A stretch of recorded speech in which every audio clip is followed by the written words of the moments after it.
Hello, everybody. Welcome. So today, Sue and myself are talking about how to have a growth mindset. And as we've mentioned, we are doing a series of videos on wellness and the essential elements of well-being. And mindset is possibly, I don't know, they're all important, but it's very, very important. What do you think? Sure. I think growth mindset is like one of those pivotal things. It's a sort of a game changer in life. You know, if you think that you are capable and can learn things and can make progress, it is so different to having a mindset that says, I need to be an expert. I can't do that. That's not me. So the amount of possibilities that open up if you just are a little bit more aware of trying to lean into a growth mindset, it's huge. It's huge. And especially if you look again, I think at last year, and then you look at how you want this year to go. I mean, I understand you get little surprises along the way, good and bad, I get that. But I think there's also something very valuable in having a plan for your year. Like, what are you planning for the year? How do you want things to go? So the first point is about seeing a challenge as an opportunity of growth. So sometimes when we battle with something or something is difficult, we might stop, we might not do it, as opposed to going, this is a great opportunity to grow and to learn. Possibly one of the only ways to actually grow is through challenge and adversity. Yeah, and I think, you know, if you're a bit frozen and fearful about something, it's really, that can be really hard, you know, to then lean into something and say, okay, well, how do I start to take the learning? And I love the sort of agile analogy. So in agile organizations, you know, you try something, you do something. If it doesn't work perfectly, you learn from that, you go again. So all these, so I often think about things in these little circles. Okay, well, that didn't work out. You know, what I need to do differently? How can I just trim my sails, adjust a bit, keep moving forward? You know, it's actually a much kinder way of thinking about goals. You know, you may set a goal, and it's not like all or nothing. It's like there can be, you know, many iterations on the way to getting there. And part of that is continual learning. And I know for myself, every single year I have put into education and learning. That is huge. That's a huge value for me. And I don't know how you feel about that, but I think that that's something that continues to grow and expand your mind. Yeah, I'm going to say something but funny now because my problem is I do too much learning. I can always get lost in it. So, you know, my personality just loves information and information gathering. And so my challenge is a little bit more about what am I going to do with that? How am I going to share it? But I know for many people, actually just finding the time to make that investment. Of course, we're all learning on a day-to-day basis, on an experiential basis, but actually, you know, to make time for learning is also really critical. You know, everybody needs new skills. The world needs new skills. Nothing stands still. And to be clear about your purpose. I think if you've got a purpose, that's something that I've been focusing on so much. I mean, I was so the baby part of the year, I know that, but it's something that I've really been thinking about in line with my coaching, with wellness, with people, with collaboration. And I think knowing your purpose is a non-negotiable.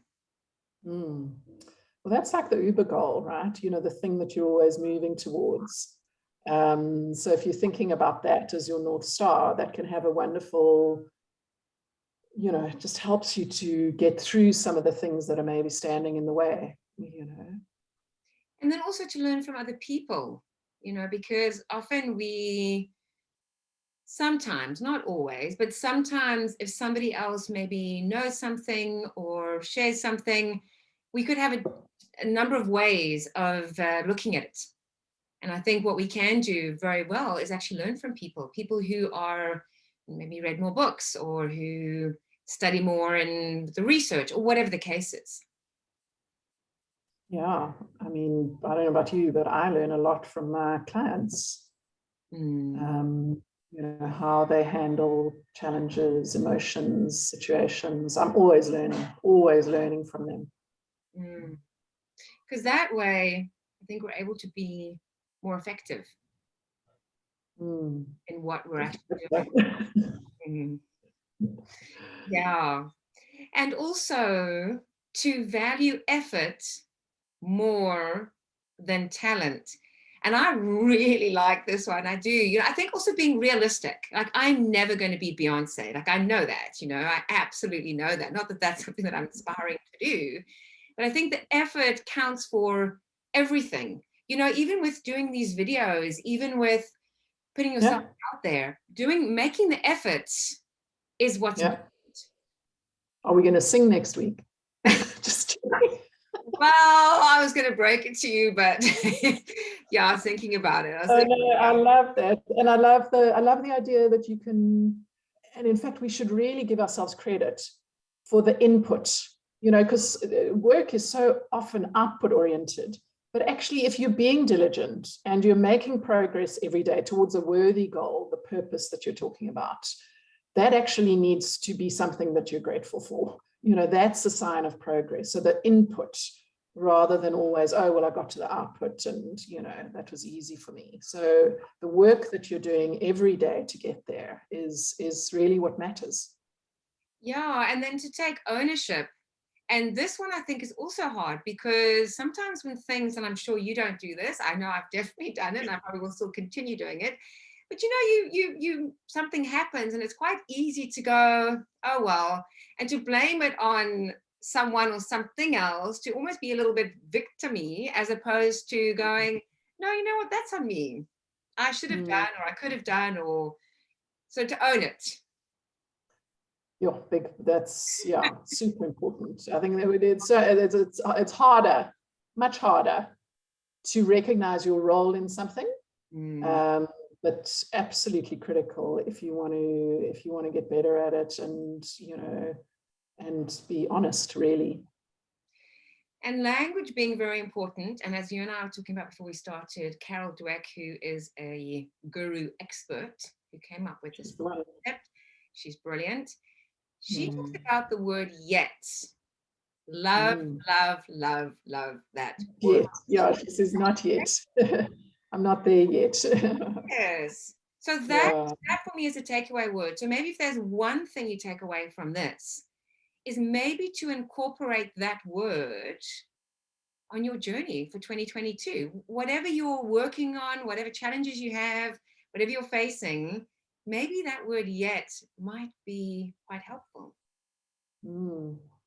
Yeah, that idea of just being a learner, sort of still being in process, you know, not a finished work of art, which none of us will ever really be. But, you know, that's just that way of thinking about the world is so helpful. And it's so much more gentle, you know, less judgmental.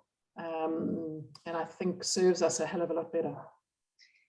So to everybody out there, I hope you have a fantastic rest of the week. I know we've only got today and tomorrow, but have a growth mindset and make this year exceptional.